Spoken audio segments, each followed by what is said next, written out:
Bob Marley's presence in London palpably added to the collective creative energy in a city whose artistic thinking was undergoing a profound shift through the catalyst of punk. At first, however, Bob was deeply resistant to this revolutionary musical form, perceiving it as simply another manifestation of Babylon. After the Lyceum shows in 1975, a young dread named Don Letts, who had been deeply inspired by Marley's music, had followed Bob and the Wailers back to the apartment they were staying at in Harrington Gardens, Earl's Court. Slipping behind the musicians and other assorted London dreads into the living room, Letts sat in a corner, listening to the various reasonings that were going on. As daylight was breaking, however, the inevitable occurred. Bob ran out of herb. Letts proffered his own small, humble supply and entered into a long discussion with his hero about Rastafari. So began a relationship of sorts. Whenever Bob was in London, he would come and check Don Letts at Acklam Attractions, the cutting-edge clothing store he ran on the King's Road. Letts, after all, could always turn him on to the best source of Sensi in town. By the beginning of 1977, Don Letts had started to learn to become a film director. After having been DJ at the Roxy Club, turning the punk masses onto reggae, he was shooting as much as he could of the emergent punk groups, and he was only too aware of their spiritual connection as outsiders with followers of Rastafari like himself. But when Don Letts turned up in Oakley Street wearing a pair of bondage trousers to see Bob, the gong was shocked.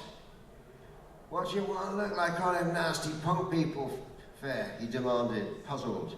Letts told Bob he was wrong, that punk was a positive, creative spirit that was confronting the system and should be respected. They had a small argument and agreed to differ. By the time he had been in London for a few months, however, Bob Marley had changed his mind. He saw the importance of the punk movement. When the Clash played their White Riot tour dates at London's Rainbow Theatre, Bob Marley stood in the wings watching. With Lee Perry producing and Aswad, a young London reggae group, as backing musicians, that summer Bob recorded Punky Reggae Party. This became the definitive celebration of the punk reggae fusion that was taking place in 1977, the year when the Two Sevens clashed. Two Sevens Clash was the title of a big-selling Jamaican hit by the vocal trio Culture, in which they celebrated in song this pivotal time of change long predicted by numerologists.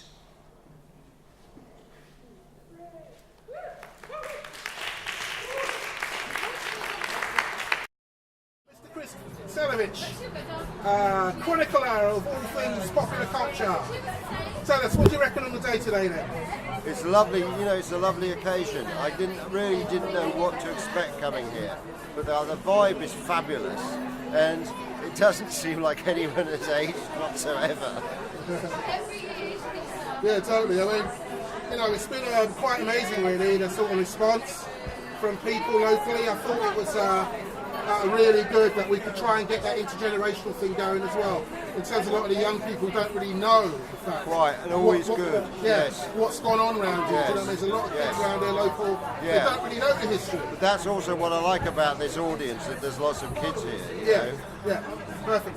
So do you want to just speak a little bit more on the whole punky reggae thing? Fact or fiction? Yeah, no, it was completely true. Right. Because reggae was the kind of soundtrack to punk, because there weren't enough punk records, basically. Yeah. But it wasn't just that, it was just that, reggae had been a kind of underground movement for white people, for white kids, in the first half of the 70s, really. And also it just spoke of kind of, there was the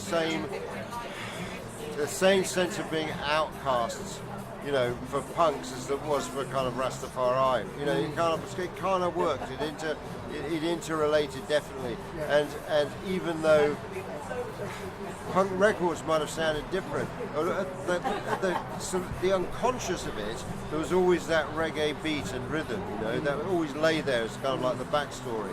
To me, that's what was going on, And I thought it was really important at that time. It kind of really did bring people together. So it was really as much about, not necessarily about the music, it was about the sensibility It's about the of the two sensibility, movements at that point in time, where you had that kind of, you know, anti-establishment, rebellious aspect from punk, and that necessarily was also what was happening in the reggae music, and that was what was connected. Yeah, absolutely, absolutely. It was that same. It was the same sense of rebellion in both musics, you know, and that's what was like the crucial thing. Yeah. And in terms of bands like The Clash and Strummer, who actually went beyond just simply having a connection with the sensibility, they actually had a connection with the music as well. Yeah, absolutely. You want to speak a little bit about that? Yeah, well, absolutely. I mean, famously, Joe Strummer had got into reggae by listening to Big Youth's Screaming Target on acid one Christmas in Wales in about 73, 74. And don't forget that both Mick Jones and Joe Strummer in November 77, when they want inspiration to write their new album, they go to Jamaica, you know, and they also recorded at Channel 1 for the Sandinista album in 1980, isn't it? 80. So they always had that connection. They loved it. You'd go around their houses, they'd be playing reggae. Joe would often, and Mick would say, Don Letts used to do these compilation cassettes of kind of classic reggae stuff, and Joe would always have a ghetto blaster with him.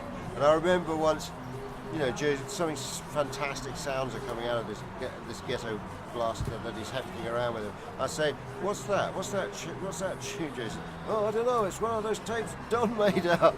He didn't actually know everything, in fact, but he just got the vibe. Yeah, absolutely. And that's what it was all about in the end, was the vibe. It was the vibe. You know what I mean? I mean, now we're more about, you know, actually documenting and chronicling. But it's, you know, very similar to that thing about the 60s. If you remember the 60s, you weren't there. So it's very similar kind of, you know, it was just about that energy in the moment. The energy, you know, of that punky reggae fusion was really, there was a magic to it, you know. There was a magic that endures to this day, I would say, you know, and it's kind of filtered out through, you know, it's an early expression of multicultural Britain, London anyway, certainly, you know. Something that a lot of people no longer seem to like, I've noticed, but anyway. Yeah. Okay, Chris, listen, thank you so much, and thank you for coming. Any other words, anything else coming up with you soon, or? I have a biography of Jimmy Page coming out on June the 7th. Okay, fantastic. So that's what I'm doing next. All right, then, brilliant. I'm finishing it. It's finished just about. That's my next thing. All right, cool, man. We'll look forward to that for sure. Thank you so much. Thank you. All the best. Cheers. Well,